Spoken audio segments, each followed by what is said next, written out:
पूज्य गुरुदेव ने कहा, अब जब तक शरीर है काशी में ही रहूँगा, काशी की सीमा का त्याग नहीं करूँगा। मैं था, पूज्य गुरुदेव थे।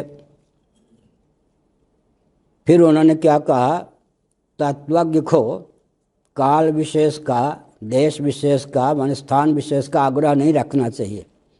ये मैं जानता हूँ, लेकिन मोक्ष नगरी काशी है।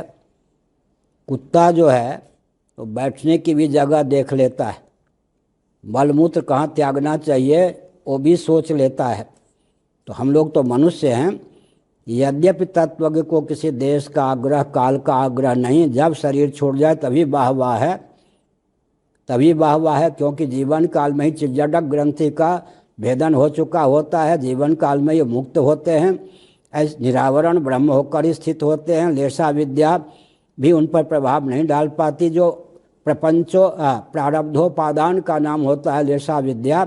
तो फिर तत्वज्ञ के तो देश काल का आग्रह नहीं रखना चाहिए, लेकिन जहाँ तक बन सके तत्वज्ञ को भी धाम का परित्याग न करके, जहाँ भगवत धाम उचित देश में उचित काल में ही अपने शरीर को त्यागने का प्रकल्प चलाना चाहिए। तो हमने संकेत किया, ऐसे महापुरुष धराधाम पर कभी कभी अवतीर्ण होते हैं।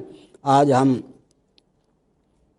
उनका स्मरण करते हैं और हम शिष्यों का, अनुगतों का दायित्व होता है। मैं एक संस्मरण सुना दूं।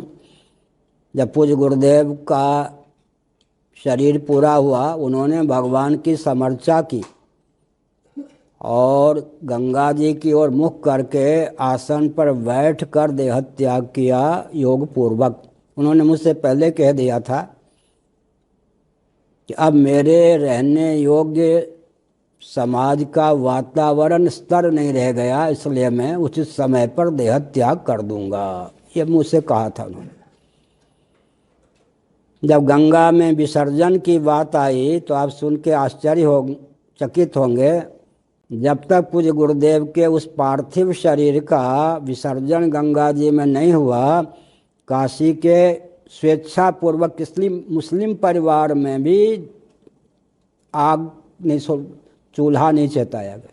आर्य समाजी तो अपने ही हैं, मुस्लिम परिवार ने भी ओहो एक महापुरुष अस्तंगत हो गए। काशी की स्थिति थी कि चाहे मुसलमान हो चाहे कोई भी हो, अन्य धर्म मजहब पंथ को मानने वाले, उन्होंने भी वह वेदना प्रकट की। तो पूज्य गुरुदेव जैसे महापुरुष समय समय पर ही अवतीर्ण होते हैं, धर्म और ब्रह्म के मर्मज्ञ। और एक विचित्र